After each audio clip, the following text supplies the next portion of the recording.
चला नमस्कार बालमित्रांनो, विद्यार्थी मित्रांनो, आजपासून आषाढी एकादशीच्या शुभ मुहूर्तावर आपण इयत्ता 4थी आणि 7वी स्कॉलरशिप लेक्चर्स सुरू केलेले आहेत.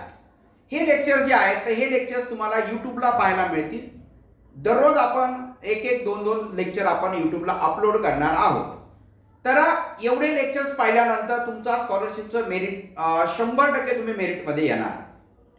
तुम्हाला हे फ्री ऑफ कॉस्ट आहे, कोणाकडे पैसे द्यायची गरज नाही आणि काही ॲप वगैरे काही विकत घ्यायची गरज नाही. ॲप फक्त तुम्हाला यूट्यूबला जाऊन तुम्ही फक्त व्हिडिओची लिंक हे करायची आहे. आपला चॅनल फक्त सबस्क्राईब करून ठेवा.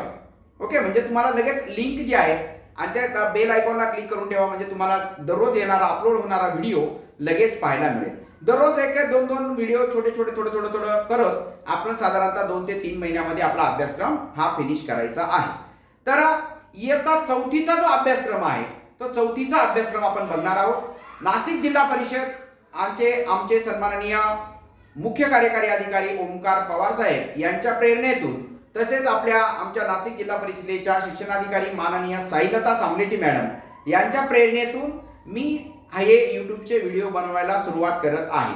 तर आज आपला आषाढी एकादशीच्या निमित्ताने हा पहिला व्हिडिओ आहे. सर्वांनी सगळ्या मित्रांपर्यंत पोहोचू द्या. जास्तीत जास्त विद्यार्थ्यांना, महाराष्ट्रातल्या गोरगरीब, कष्टकरी, शेतकरी, शेतमजूर हे सगळ्या विद्यार्थ्यांना व्हिडिओ पाहू द्या आणि त्यांची प्रगती करूया. त्याच्यानंतर इयत्ता 7वीचा जो स्कॉलरशिपचा जे व्हिडिओ आहे, हे व्हिडिओ नुकतीच जी तलाठी परीक्षा येते आहे किंवा MPSCने काढलेली आहे त्या परीक्षांसाठी अत्यंत उपयोगी आहे. मराठी, इंग्रजी, बुद्धिमत्ता, गणित हे जे विषय आहेत त्याच्यामधून एकदम परफेक्ट होऊन जातील. दुसरं काही पाहायची गरज पडणार नाही. त्याच्यामुळे जे स्पर्धा परीक्षा करणारे विद्यार्थी आहेत त्यांनी 7वीचे जे व्हिडिओ आहेत ते काळजीपूर्वक बघा. ओके, तर आज मी 4थीचा अभ्यासक्रम आणि 4थीचा जो सिलेबस आहे हा 4थीचा सिलेबस मी तुम्हाला समजावून सांगणार आहे. तर 4थीचा जो पहिला पेपर आहे, पहिला पेपर हा मराठी आणि गणित या विषयाचा असून 25 प्रश्न हे मराठीचे असतील आणि गणिताचे तुम्हाला 50 प्रश्न असतील. तर असा 75 प्रश्न 150 गुणांसाठी असतील. 150 गुणांसाठी तुम्हाला 75 प्रश्न असतील. याच्यामध्ये याची जी अनुक्रमणिका, याच्यामध्ये 25 प्रश्न हे 50 गुणांसाठी असतील. बघा, 25 प्रश्नांमध्ये 24% भाग जे आहे तर हा आकलन याच्यावर आहे. आकलनावर 24% आहे. 24% म्हणजे जवळपास 12 मार्काचा हा भाग आहे. 12 मार्काचा म्हणजे काय? 3 प्रश्न तुम्हाला उतार्यावर असतील. एक उतारा दिलेला असेल आणि त्या उतार्यावर 3 प्रश्न दिलेले असतील, किंवा एक कविता दिली असेल आणि कवितेवर 3 प्रश्न दिलेले असतील. त्याच्यासाठी आपल्याला उतार्यांची प्रॅक्टिस करणं महत्वाचं आहे, कारण इयत्ता 5वीला जे आहे तर नवोदयचे 4 उतारे असतील. तर 4 उतार्यांवर तुम्हाला तिथं फार महत्वाचे 5-5 प्रश्न आहेत त्याच्यामुळे, किंवा 5 उतारे 4-4 प्रश्न आहेत, म्हणजे 20 प्रश्न अतिशय महत्वाचे. त्याच्यामुळे हा घटक 4थीला आता व्यवस्थित केला की तुम्हाला 5वीला अभ्यास करायची गरज जास्त पडणार नाही. संवाद आहे, सुसंगत वाक्यांचा परिच्छेद आहे आणि जाहिरातीवर प्रश्न आहे. संवाद म्हणजे काय? हा त्याला म्हणाला, तो त्याला म्हणाला. मग या संवादामध्ये एकूण व्यक्ती किती आहे, संवाद कोठे घडलेला आहे, संवादाची वेळ कोणती आहे, असे प्रश्न असतील. सुसंगत वाक्यांचा परिचय, वाक्यांचा म्हणजे आज सर्व विद्यार्थ्यांनी छान कुर्ता पायजामा घालून आलेले होते. आज बालदिन होता. आज यांचा स्मृती दिन, यांची जयंती होती. मग तिथं पंडित नेहरू, बालदिन असे शब्द तुम्हाला टाकायचे आणि खालीवर ते क्रम करायचे आहे. जाहिरातीवर एक जाहिरात दिली असते, 20% सूट, याच्यावर एवढे असे तसं, मग ते जाहिरातीवरचे काही प्रश्न असतील. हे प्रश्न याच्यामध्ये 24% भारांश जे आहे याच्यावरती आकलनावरती आहे. मराठीचे जवळपास याचे 6 प्रश्न हे आकलनावर आहेत. त्याच्यानंतर शब्दसंपत्ती जी आहे, शब्दसंपत्तीवर जवळपास 10 प्रश्न आहेत. शब्दसंपत्ती अत्यंत महत्वाची. याच्यामध्ये समानार्थी शब्द, आईचा समानार्थी शब्द कोणता? माय, माता, जननी, जन्मदात्री, माऊली वगैरे. सूर्याचं, रवी, भास्कर, दिनकर, दिनमणी, सविता, कमळाची आहे का नाही, पक्षाचे, हे असे शब्द समानार्थी. विरुद्धार्थी शब्द अनुकूल, प्रतिकूल, खरे, खोटे असे विरुद्धार्थी शब्द तुम्हाला पाठ करायचे आहेत. हे जर आता अभ्यास करून ठेवला तुम्हाला 5वी 6वीला एकदम, 5वीला नवोदयला असेल, 7वीला असेल तर तुम्हाला ते सोपं जाईल. समूहदर्शक शब्द असतील. समूहदर्शक शब्द म्हणजे काय? अनेक गायी असतील तर गायी गुरांचा कळप, पक्ष्यांचा थवा, जहाजांचा काफिला वगैरे हे समूहदर्शक शब्द त्याच्यामध्ये आहे. त्याच्यानंतर शब्दसमूहाबद्दल एक शब्द, केलेले उपकार जाणणारा, कृतज्ञ, केलेले उपकार विसरणारा, कृतघ्न, दोन नद्या एकत्र येतात ती जागा, संगम, आहे का नाही? तर अशा पद्धतीचे शब्दसमूहाबद्दल एक शब्द असतील. त्याच्यानंतर अलंकारिक शब्द. अलंकारिक शब्द म्हणजे काय? तुला 14वे रत्न देऊ का, म्हणजे तुला मार देऊ का? 14वे रत्न म्हणजे मार. तुझी चरपट पंजरी बंद कर, म्हणजे फालतू बडबड बंद कर. हे प्रश्न याच्यामध्ये अशा अलंकारिक शब्द येतील. त्याच्यानंतर जोड शब्द. जोड शब्द म्हणजे काय? दोन शब्द जोडलेले असतात याच्यामध्ये. दोन शब्द जोडलेले असतात म्हणजे काय? पाला पाचोळा, है ना, म्हणजे नदी नाला, असे शब्द जोडलेले असतात, ते त्याला जोड शब्द म्हणायचं. त्याच्यानंतर शब्दांची कोडी असते, खालीवर असे इकडून आडवे उभे शब्द दिले असतात, त्याची कोडी असते. एका शब्दाचे भिन्न अर्थ, म्हणजे शब्द एकच आहे. आता अंक शब्द आहे. अंक, अंक म्हणजे काय? संख्या. 1 2 3 या संख्या आल्या अंक. आणि अंक म्हणजे मांडी. अंक म्हणजे काय? मांडी. असे दोन अर्थ झाले. एका शब्दाचे दोन अर्थ असणारे शब्द आपल्याला इथं ते शोधायचे. त्याच्यानंतर अक्षरे जुळवून शब्द, अर्थपूर्ण शब्द तयार करणं. आता समजा पसायदान आहे ना, प डा न सा असं उलट सुलट दिले असतील, त्याच्यावरून तो शब्द बनवायचा आहे. त्याच्यानंतर पिलूदर्शक शब्द आहेत. पिलूदर्शक शब्द म्हणजे काय? आता समजा गाईचं असेल तर वासरू असतं, म्हशीचं रेडकू असतं, हरणाचं पाडस असतं, सिंहाचा छावा असतो, वाघाचा बछडा असतो. तर ते पिलूदर्शक शब्द आणि त्यांची पिलं इथं आपल्याला पाठ करायची. याच्यावर एक प्रश्न आहे, प्रत्येकावर एक एक प्रश्न आहे. घरदर्शक शब्द. घरदर्शक म्हणजे काय? आता घोडा असेल तर घोड्याचा तबेला असतो, बरोबर आहे का नाही? सिंह असते, सिंहाची गुहा असते, म्हणजे कोण कुठे राहतो. कोंबडी असेल त्याचं खुराडं असतं वगैरे, ते घरदर्शक शब्द त्याच्यामध्ये आहे. त्याच्यानंतर ध्वनिदर्शक शब्द. ध्वनिदर्शक शब्द म्हणजे काय? चिमण्यांची चिवचिव वगैरे, असं नाण्यांची, नाण्यांचा, किंवा अशा पद्धतीचे प्रश्न त्याच्यामध्ये येतात. आणि म्हणी असतात. म्हणीवर एक प्रश्न असतो, उलट सुलट दिलेली असते किंवा त्याचा अर्थ दिलेला असतो, अति तिथे माती वगैरे. आणि काही वाक्प्रचार असतात. एक वाक्प्रचार असतो. साधारणतः वाक्प्रचार तुमच्या 3री 4थीच्या पुस्तकात ते वाक्प्रचार याच्यामध्ये येऊ शकतात, किंवा इतरही वाक्प्रचार आपण याच्यामध्ये बघायचे. त्याच्यानंतर तिसरा कार्यात्मक व्याकरण. कार्यात्मक व्याकरणाला जवळपास 8 प्रश्न आहेत. 32% म्हणजे काय? 16 मार्कासाठी हे प्रश्न आहेत. 16 मार्कासाठी प्रश्न आहेत आणि याचे 8 घटक आहेत आणि 8 प्रश्न आहेत. 8 घटक म्हणजे कोणकोणते बघा. याच्यामध्ये वर्णमाला, शब्दकोशाप्रमाणे शब्दांचा क्रम लावणे, म्हणजे आपल्याला वर्णमाला माहिती पाहिजे. अ आ इ उ ऋ लृ ए ए ऐ ओ अ औ अम आ म क ख ग न च च न ट ट ड न त त ध न प प म य र ल व श श स ह ळ, हे क्रमाने इथं आपल्याला ते पाहायचं आहे. त्याच्यानंतर शब्दांचं जाती. नाम, ठेवलेल्या नावाला नाम म्हणायचं. नाम म्हणायचं आहे की नामाचे प्रकार वगैरे ते आहेत. सर्वनाम, नामाऐवजी येणारा शब्द, तो ती हा ही ही.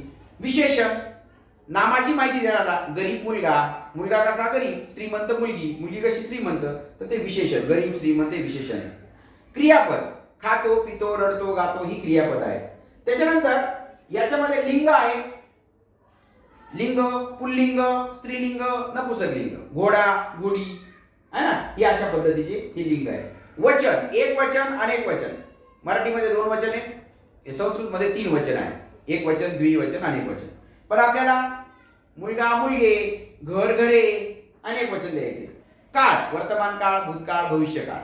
मी आंबा खातो, वर्तमान काळ. मी आंबा खाल्ला, भूतकाळ. मी आंबा खाईन, भविष्यकाळ. विराम चिन्ह, मग पूर्ण विराम, स्वल्प विराम, ही सगळे विराम चिन्ह याच्यात आले. त्याच्यानंतर वाक्याचा भाग, उद्देश आणि विधेय. उद्देश म्हणजे करता. राम आंबा खातो, रामाला उद्देश, आणि आंबा खातो आलं विधेय. विधेय विभागामध्ये आलं. कर्म, कर्माचा विस्तार, हे सगळं विधेयामध्ये आलं. शुद्ध अशुद्ध शब्द, मग पहिला अवकार द्यायचा का दुसरा अवकार द्यायचा, पहिली वेलांटी द्यायची का दुसरी, हे शब्द आले. प्रत्यय घटित आणि उपसर्ग घटित, म्हणजे आता समजा संस्कार हे शब्द आहे, संस्कारला सुशब्द लावला, सुसंस्कार लावला तर तो उपसर्ग आला. आणि जर समजा मी एखाद्या शब्दाला नंतर काही जोडला, आता संस्कार क्षम असा शब्द आला, तर क्षम हा शब्द प्रत्यय घटित आला. ओके, उजवीकडे लावलं, शब्दाच्या उजवीकडे जोडलं तर प्रत्यय, शब्दाच्या डावीकडे जोडलं तर तो उपसर्ग. त्याच्यानंतर भाषाविषयक सामान्य ज्ञान, याचे 4% म्हणजे एक प्रश्न याच्यावर येणार आहे. तर याच्यामध्ये आपल्या महाराष्ट्रातल्या मराठी कोणकोणते मराठी लेखक आहेत ज्यांना ज्ञानपीठ मिळालेलं आहे, मराठीची टोपण नावे कोणती आहे, मराठी दिन कोणता आहे, वेगवेगळे दिन विशेष वगैरे हे जे आहे तर हे याच्यामध्ये मराठी. असे मराठीचे 25 प्रश्न तुम्हाला 50 गुणांसाठी असतील. सोपं आहे, थोडासा अभ्यास जर केला तर तुम्हाला खूप सारा फायदा पुढे खूप फायदा होणार आहे. त्याच्यानंतर गणिताचे तुम्हाला 50 प्रश्न असतील 100 गुणांसाठी. 50 प्रश्नांमध्ये काय की याच्यामध्ये पहिला जो भाग आहे संख्या ज्ञानचा भाग आहे, हा 16% भाग आहे, म्हणजे 16 गुणांसाठी. 16 गुणांसाठी हा भाग आहे. 8 प्रश्न याच्यावरती असतील. याच्यात 8 घटक आहेत, प्रत्येकावर एक एक मार्क असेल, एक एक प्रश्न असेल. म्हणजे काय, आंतरराष्ट्रीय संख्या चिन्हे वाचन व लेखन. म्हणजे आपण देवनागरी लिहितो ना 1 2 3 मराठीमध्ये, तेच इंग्रजीमध्ये 1 2 3 ते आपल्याला याच्यामध्ये 5 अंकांपर्यंतच्या संख्यांचे वाचन आणि लेखन. म्हणजे 5 अंकी संख्या 46,250, याला 46,000 म्हणतात. आलं का लक्षात? मग 11,1100 11 कशी लिहायची वगैरे अशा पद्धतीचे याच्या सगळ्या ज्या क्लुप्त्या आहेत ते याच्यामध्ये आपण बघणार आहोत.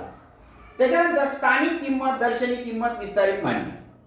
आता 4,537 मध्ये 4ची किंमत 4,000, 5ची 500, 3ची 30, 7ची 7 असं विस्तारित रूप आलं. दर्शनी किंमत म्हणजे दिसायला तर तोच दिसतो, तर दर्शनी किंमत, स्थानिक किंमत हे पाहणार. मोठ्यात मोठी लहानात लहान संख्या तयार करणे. मोठा अंक अगोदर घ्यायचा, नंतर लहान लहान असं केलं तर मोठी संख्या तयार होते. लहान अंक अगोदर घेतला तर लहान संख्या तयार होती. त्या संख्या तयार करायचं, त्यांची बेरीज वजाबाकी असे प्रश्न आपल्याला पाहिजे. त्याच्यानंतर संख्यांची तुलना, कोणती लहान आहे कोणती मोठी आहे, चढता उतरता क्रम आपल्याला बघायचा. 1 ते 100 संख्यांवर आधारित प्रश्न. म्हणजे 1 ते 100 मध्ये 1 किती वेळा येतो, 21 वेळा. 2 किती वेळा येतो, 20 वेळा. 0 किती वेळा येतो, 11 वेळा. 0 किती संख्यांमध्ये येतो, 10 वेळा. 10 संख्यांमध्ये असा प्रश्न तुम्हाला विचारला जातो. त्याच्यानंतर सम विषम. सम संख्या कोणती, पहिली लहानात लहान समसंख्या 2, 1 अंकी मोठ्यात मोठी समसंख्या 8, 2 अंकी लहानात लहान समसंख्या 10, विषम संख्या यांच्या बेरजा वगैरे ते सगळं आलं. त्याच्यानंतर मूळ संख्या, संयुक्त संख्या. मूळ म्हणजे फक्त स्वतःच्या पाड्यात येणाऱ्या 2 3 5 7 या. संयुक्त संख्या म्हणजे स्वतःच्याही येतात आणि दुसऱ्याच्याही पाड्यात येतात. उदाहरणार्थ 4 असेल, 6 असेल, 8 असेल, 9 असेल, ते आपण बघणार आहोत, एक एक टॉपिक बघणार आहोत. नंतर त्रिकोणी व चौरस संख्या. ज्याचा त्रिकोण तयार करता येतो त्याला त्रिकोणी संख्या म्हणायचं. ज्याचा चौरस तयार करता येतो वर्ग संख्या, त्याला चौरस संख्या म्हणतात. तर हे 8 प्रश्न एका 8 टॉपिक वर आहेत. प्रत्येक टॉपिकचे जर समजा आपण 20 25 प्रश्न जर करून घेतले तर तुमचा हा टॉपिक क्लिअर होऊन जातो. ओके, मग प्रत्येक टॉपिकचे आपण साधारणतः 25 ते 30 प्रश्न आपण बघणार आहोत. त्याच्यानंतर संख्यांवरील क्रिया, याला 20% वेटेज आहे. 20% वेटेज मध्ये याला 10 प्रश्न आहेत. तुम्हाला 10 प्रश्न आहेत. मग बेरीज, 5 अंकी संख्यांची बेरीज, हातच्याची बेरीज आली, वजाबाकी आली, शाब्दिक उदाहरणं याच्यामध्ये आली. 3 अंकी संख्या गुणिले 2 अंकी संख्या याची शाब्दिक उदाहरणं आली. भागाकाराचा 3 अंकी भागिले 2 अंकी. तर याच्यावरती तुम्हाला जवळपास 10 प्रश्न आहेत. याच्यावर किती प्रश्न आहेत? 10 प्रश्न. बेरीज, वजाबाकी, गुणाकार, भागाकार. त्याच्यामुळे याची प्रॅक्टिस व्यवस्थित झाली पाहिजे. त्याच्यानंतर अपूर्णांक, पाव, अर्धा, पाऊण वगैरे याचे 6 प्रश्न आहेत. 12% वेटेज आहे. मग त्याच्यामध्ये ते वाचन करणं, व्यवहारी अपूर्णांक, समच्छेद, भिन्नछेद, लहान मोठेपणा हे सगळं आहे. अंशाधिक, छेदाधिक, पूर्णांकयुक्त, तुलना हे याच्यामध्ये आहे. तर याचे 6 प्रश्न आहेत अपूर्णांकाचे. मापनचे 10 प्रश्न आहेत. 5 घटक आहेत, 10 प्रश्न आहेत. याच्यामध्ये लांबी, वस्तुमान, धारकता म्हणजे काय, किलो है ना, kilo hecto deca metre litre gram deci centi. म्हणजे जे वजनाने मोजता येतं, जे लिटरने मोजता येतं, जे मीटरने लांबी मोजता येतं ते मीटरने वगैरे ते याच्यामध्ये आहे. त्याच्यानंतर कालमापन, घड्याळाचे 2 प्रश्न आहेत. मध्यान्ह पूर्व, मध्यान्होत्तर. दुपारी 12च्या अगोदर असेल तर मध्यान्ह पूर्व, नंतर असेल तर मध्यान्होत्तर. तर असे तास मिनिटे असं याच्यामध्ये आलेलं आहे. दिनदर्शिका म्हणजे कॅलेंडरचे 2 प्रश्न आहेत. या दिवशी हा वार होता, त्या दिवशी कोणता असेल वगैरे हे. कागद मापन म्हणजे 1 डझन 12, 2 डझन दस्ता 24, त्याच्यानंतर 2 डझन, त्याच्यानंतर तुमचं 12 डझन, त्याच्यानंतर तुमचं 40 डझनचा रिम होतो. काय होतो? रिम होतो. मग 12 डझनचा ग्रोस होतो. असं तेच बघायचं. नाणी नोटा यांचं रूपांतर वगैरे आपल्याला बघायचंय. त्याच्यानंतर आकृतीबंध. आकृती म्हणजे काय, पुढची आकृती कोणती, मागची आकृती कोणती, हा प्रश्न आपल्याला बघायचा आहे. याचे 4 प्रश्न आहेत जवळपास. किती? 4 प्रश्न आहेत याचे. त्याच्यानंतर भूमिती. भूमितीमध्ये कोन, लघुकोन, काटकोन, विशाल कोन हे. सममिती. सममिती म्हणजे काय, कापल्यानंतर 2 सारखे भाग झाले का त्याला सममिती म्हणतात. आता वर्तुळाला अनेक प्रकारे सममित करता येऊ शकतो. चौरस जे असेल तर चौरसाला मध्ये एक, इकडे एक आणि कॉर्नरला 2, तर असे 4 सममितीचे अक्ष असू शकतात. चौरसाला किती, आयताला किती, त्रिकोणाला किती, समभुज त्रिकोणाला किती, वर्तुळाला किती, अशा पद्धतीचा प्रश्न याच्यात येतो. त्याच्यानंतर शिरोबिंदू, बाजू, त्रिकोण, चौरस, आयत. आता त्रिकोणाला 3 शिरोबिंदू, 3 बाजू, चौरसाला 4 शिरोबिंदू, 4 बाजू वगैरे हे सगळं याच्यामध्ये येतं. वर्तुळ, त्रिज्या म्हणजे काय, जीवा म्हणजे काय, व्यास, केंद्र, कड म्हणजे परिघ म्हणजे काय, त्याचा अंतर्भाग, बाह्यभाग हे त्याच्यात आहे. परिमिती म्हणजे काय, कडेची लांबी, तर त्रिकोण, आयत, चौरसाची परिमिती. क्षेत्रफळ म्हणजे ती मधली जागा जी आहे, तर त्रिकोण, चौरस, चौकोन, चौरस, आयत यांचं क्षेत्रफळ. त्रिमिती, त्रिमिती म्हणजे वस्तूंची घडणी, वस्तू आणि घडणी म्हणजे काय, इष्टिकाची ती, दंडगोल हे जे आहेत ना, हे सगळे याच्यामध्ये शंकू, गोल वगैरे सगळे याच्यात यांची घडणी. घडणी म्हणजे याचे कशापासून बनतात ते, दंडगोल यांच्या कडा, कोपरे किती, इष्टिकाची तिचे घन, कडा, शिरोबिंदू हे. आणि चित्रालेख, चित्रालेख म्हणजे काय, चित्ररूप माहितीचे आकलन. म्हणजे काही चित्र दिलं असेल, नका आलेख दिला असेल, याच्यात 4 माणसांची चित्र दिली असतील, 1 माणूस बरोबर 20 वगैरे असे ते प्रश्न तुम्हाला 3 प्रश्न याच्यावरती आलेखावरती असतील. तर अशा पद्धतीचे 50 प्रश्न गणिताचे असतील 100 मार्कासाठी. त्याच्यानंतर दुसरा जो पेपर आहे तुमचा, दुसरा पेपर तुमचा इंग्रजी आणि बुद्धिमत्तेचा. इंग्रजी 25 गुणांचं आणि बुद्धिमत्ता जे आहे तर बुद्धिमत्ता तुम्हाला 50 प्रश्न म्हणजे 100 गुणांचं. इंग्रजी 25 प्रश्न 50 गुणांचे आणि बुद्धिमत्ता 50 प्रश्न 100 गुणांचे असतील. हा, आता जे काही सेमी इंग्लिशचे, इंग्लिश मिडियमचे जे विद्यार्थी असतील तर त्यांच्यासाठी मी सांगू इच्छितो की सुरुवातीचा तुमचं इंग्रजी आणि गणिताचा पहिला पेपर असेल, दुसरा पेपर हा मराठी आणि बुद्धिमत्तेचा असेल. ओके, तर याच्यामध्ये इंग्रजी जे आहे तर त्याच्यात इंग्रजी थोडंसं इंग्लिश मिडियमचं अवघड असेल, परंतु गणित आणि बुद्धिमत्ता शिकवताना आपण तोच प्रश्न मराठीतून आणि तोच प्रश्न इंग्रजीमधून घेणार आहोत. त्याच्यामुळे इंग्रजीचंही कळेल तुम्हाला, मराठीचंही कळेल. ओके, सेमीवाल्यांना त्याचा खूप फायदा होतो. आणि आम्ही तसंच शिकवतो, त्याच्यामुळे इंग्लिश मिडियमचे भरपूर विद्यार्थी शिकवल्यामुळे त्याच्यामुळे इंग्लिश मिडियमच्या विद्यार्थ्यांना काही अडचण येत नाही. आता बघा याच्यामध्ये इंग्रजी जे आहे तर इंग्रजीचे याचे 4% वेटेज आहे. म्हणजे याचा एक प्रश्न असेल, associating a name of letter with its sound. म्हणजे काय, आता 2-3 अक्षर असतात, कॅप, कॅट, कॅन आणि कॉन. तर मग इथं एचा उच्चार अ झाला तर असं वेगळं उच्चाराचं अक्षर शोधायचं असतं. Formation of words using given letters of the alphabet. मग एबीसीडी कशी लिहायची 4 रेघीमध्ये, पहिली लिपी, दुसरी लिपी, तर तो बी आहे ना, बी वरती न देता खाली लिहू शकतात. अशा पद्धतीने चुकीचं कोणतं आहे ते तुम्हाला ओळखायला लावलेलं असू शकतं. त्याच्यानंतर याचे 7 प्रश्न असतील, हे 7 घटक आहेत. व्होकॅब्युलरीवर, व्होकॅब्युलरी म्हणजे याचे ऍक्शन वर्ड. ऍक्शन वर्ड म्हणजे काय, एखादा स्विमिंग करताना दिसेल, एखादा रनिंग करताना दिसेल, ते ओळखायचे त्याच्यात. Rhyming word, cat, bat, rat हे रायमिंग वर्ड. ऑपोजिट वर्ड म्हणजे विरुद्ध अर्थाचे शब्द, स्मॉल, बिग वगैरे असे. वर्ड रजिस्टर, वर्ड रजिस्टर म्हणजे काय, शब्दांचे असं रजिस्टर असेल तुम्हाला. म्हणजे आता समजा एक क्रिकेट असेल, मग क्रिकेटच्या संबंधित शब्द कोणते आहेत ते, बॅट, बॉल, अंपायर, स्टंप वगैरे असेल. त्याच्यानंतर finding small words from given bigger words. जो मोठा शब्द असेल त्याच्यापासून लहान शब्द बनवायचा. म्हणजे काय, समजा एरोप्लेन शब्द आहे, एरोप्लेन मध्ये कोणते छोटे छोटे शब्द बनतात ते बघायचं, प्लेन बनेल, असं असं असं शब्द बनतील. त्याच्यानंतर कॉन्ट्रॅक्टेड फॉर्म. कॉन्ट्रॅक्टेड फॉर्म म्हणजे काय, इज आणि नॉट असेल तर इजंट होतं, आर आणि नॉट असेल तर आरंट होतं, तर ते आपण त्याच्यामध्ये बघणार आहोत. Dictionary skill. डिक्शनरी स्किल म्हणजे काय, कोणतं अक्षर अगोदर येतं, ए अगोदर येतो का, बी अगोदर येतो का, डी अगोदर येतो, कोणता अक्षर त्या शब्दांपैकी कोणता ते आपण बघणार आहोत. त्याच्यानंतर parts of the body, human, animal, birds and plants. म्हणजे वनस्पती, माणूस, प्राणी आणि पक्षी यांचे जे अवयव आहेत ना, ते अवयवांची नावं जे आहेत ना ते याच्यामध्ये आहेत. त्याच्यानंतर नेम ऑफ बर्ड्स, ॲनिमल्स म्हणजे आणि लिव्हिंग प्लेसेस अँड साऊंड्स. पक्ष्यांची, प्राण्यांची नावं, त्यांचे आवाज, त्यांचे राहण्याचे ठिकाण. त्याच्यानंतर कंपॅरिझन म्हणजे तुलना ही असेल. त्याच्यानंतर नेम्स ऑफ कलर्स, रंगांची नावं, वस्तूंची नावं, शेप्स आकारांची, व्हेजिटेबल, फ्रुट्स, फळं, भाज्या, गेम्स यांची नावं असतील. पंक्च्युएशन मार्क म्हणजे काय, विरामचिन्ह. मग पूर्णविराम कुठं, कॅपिटल लेटर कुठं, कॉमा कुठं, फुल स्टॉप कुठं, क्वेश्चन मार्क कुठं हे दिलेलं असेल. त्याच्यानंतर न्यूमरिकल म्हणजे आठवड्याची नावं असतील इंग्रजीमध्ये, वर्षांची नाव, महिन्याची नाव असतील वर्षातील. कार्डिनल आणि ऑर्डिनल. कार्डिनल म्हणजे काय, 1 2 3 जे आहेत ना, 1 2 3 कार्डिनल आणि फर्स्ट सेकंड थर्ड ऑर्डिनल. हे असं. नंतर शोईंग डायरेक्शन म्हणजे दिशा दाखवणं, याचे काही प्रश्न असतील. मॅप रिडिंग, ही 12 प्रश्न आहेत बघा. हे 4 घटकांसाठी 12चे म्हणजे 4 प्रश्न आहेत, प्रत्येकाला 2-2 मार्क आहेत, एक एक प्रश्न असेल याच्यात.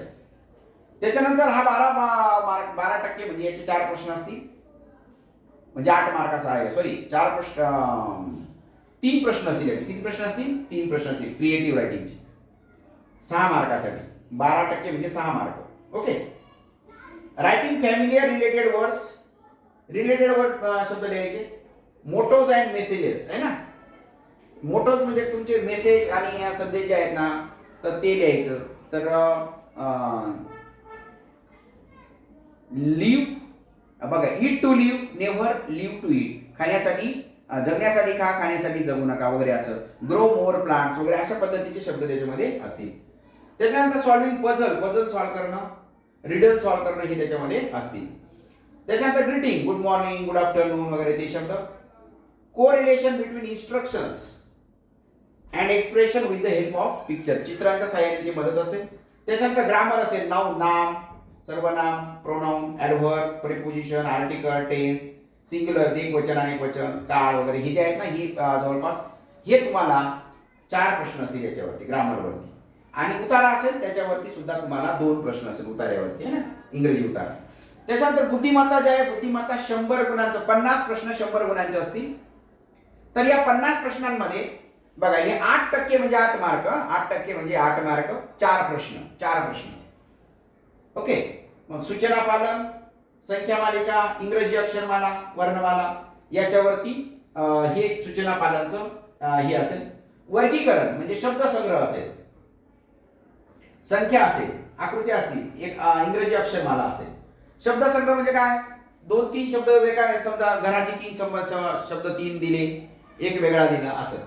3 संख्यांचे सारखे शब्द दिले, 3 सारख्या म्हणजे 3 मूळ संख्या दिल्या किंवा वर्ग संख्या दिल्या, एक वेगळी दिली असं. 3 सारख्या आकृत्या दिल्या, एक वेगळी दिली. इंग्रजी अक्षरमाला तसंच. समसंबंध म्हणजे 2चा वर्ग 4, 3चा वर्ग 9, 4चा काय, अशा पद्धतीने हे समसंबंध दाखवणं. मग शब्दसंग्रह, मग 2 शब्दांचा संबंध दाखवणं. आकृत्या, 2 आकृत्यांचा संबंध. संख्या, 2 संख्यांचा संबंध आहे ना. आणि इंग्रजी अक्षरमाला 2 अक्षरांचा संबंध. याच्यामध्ये सगळे मूळ संख्यांचे, समसंख्यांचे, विषम संख्यांचे असे असतील. तर याचे 10% म्हणजे 5 प्रश्न याच्यावरती असतील. समसंबंधावर 5, क्रम ओळखण्यावर सुद्धा 5 प्रश्न असतील. 5 प्रश्न म्हणजे काय? संख्या मालिका म्हणजे पुढची संख्या ओळखा, आकृत्यांची मालिका, पुढची आकृती ओळखा, चिन्हांची मालिका, पुढचं चिन्ह ओळखा, चुकीचं पद, त्याच्यात चुकीचं पद ओळखा, असे प्रश्न याच्यामध्ये असतील. त्याच्यानंतर हे 8% म्हणजे याचे 4 प्रश्न असतील. गटाशी जुळणार म्हणजे सगळे मूळ असतील किंवा सगळे शब्द काहीतरी सारखे असतील, सगळ्या आकृत्या सारख्या असतील, एक वेगळी असेल, वेगळं ओळखायचं आहे. ओके. किंवा त्याच्यातले जे संबंध, त्याच्यातले चौथी प्रश्न उत्तरामध्ये त्याच्यासारखी कोणती आकृती आहे, संख्या कोणती आहे ते दिलेलं आहे. हा 8% म्हणजे याचे 4 प्रश्न आहेत. म्हणजे जलप्रतिबिंब म्हणजे पाण्यात ही आकृती कशी दिसते, आरशात कशी दिसते, हा प्रश्न तुम्हाला पुन्हा नवोदयसाठी आहे 5वीला. त्याच्यामुळे याचा आताच तयारी व्यवस्थित झाली पाहिजे. त्याच्यानंतर समान पद ओळखणं, आकृती, पुढची आकृती, याचे 2 प्रश्न आहेत. त्याच्यानंतर तर्कसंगती, वय, याचं वय एवढं आहे, ती तेवढ्यापेक्षा एवढी मोठी आहे असं. नातेसंबंध, हा त्याचा चुलता आहे, तो त्याचा काका आहे असं. चुलता आणि तुलना आणि नावात बदल, नावामध्ये बदल हे सुद्धा याच्यामध्ये. अभाषिक, आकृत्या मोजणं, त्रिकोण चौकोन मोजणं ते आहे. कुटप्रश्न, रांगेतील स्थान, तो पुढून 4था आहे, मागून 5वा आहे, मग रांगेत किती मुलं असं. दिशा, पूर्व, पश्चिम, दक्षिण, उत्तर, त्या. दिनदर्शिका म्हणजे कॅलेंडर, तिकडे बी कॅलेंडर आहे, इकडे बी कॅलेंडर आहे. कोडे, चौरस, वर्तुळ, त्रिकोण याच्यामध्ये संख्या असतील त्यांचं कोड. वेन आकृती ते सुद्धा आहे. त्याच्यानंतर हे 4 प्रश्न असतील सांकेतिक भाषेचे. अक्षरांसाठी अक्षरांचा वापर, अंकांचा वापर, चिन्हांचा, अंकांचा, चिन्हांचा वापर. आणि विशेष प्रश्न याच्यामध्ये भावनिक बुद्धिमत्ता आणि सामाजिक बुद्धिमत्ता. भावनिक आणि याचा एक प्रश्न असेल. भावनिक बुद्धिमत्ता म्हणजे रस्त्याने चाललेले आहे तुम्ही, रस्त्यावर एखादं चिमणीचं जखमी पिल्लू तुम्हाला दिसलं, तर अशा वेळेस तुम्ही काय कराल, आहे की नाही, तर त्या पिल्लाला पाणी पाजाल किंवा त्याला काय कराल वगैरे, अशा ते तुम्हाला तुमची भावनिक बुद्धिमत्ता, सामाजिक बुद्धिमत्ता असं असतं. तर असा पेपर 1 आणि पेपर 2 हा जो अभ्यासक्रम आहे, हा अभ्यासक्रम कसा असतो मी तुम्हाला समजावून सांगण्याचा प्रयत्न केलेला आहे. तर पुढच्या लेक्चरला मी तुम्हाला डायरेक्ट 4थीचे जे आहे तर 4थीचं डायरेक्ट आपल्याला शिकवायला सुरुवात करणार आहोत. उद्या कमीत कमी 2 ते 3 लेक्चर्स तुमचे होतील. ठीक आहे, थांबूया. सर्वांनी चॅनलला सबस्क्राईब करून ठेवा आणि बेल आयकॉनला क्लिक करून ठेवा, म्हणजे तुम्हाला प्रत्येक व्हिडिओ तुम्हाला काळजीपूर्वक पाहता येईल, लगेच त्याचे नोटिफिकेशन येईल आणि दोन्ही तिन्ही व्हिडिओ काळजीपूर्वक पाहून टाकायचे आहेत. ओके, तुम्हाला व्हिडिओ आवडले असेल तर व्हिडिओला लाईक करा, शेअर करा, चांगली कमेंट देखील करा, म्हणजे आपल्याला फ्री मध्ये पुढे शिकता येईल. Okay, thank you and all the best.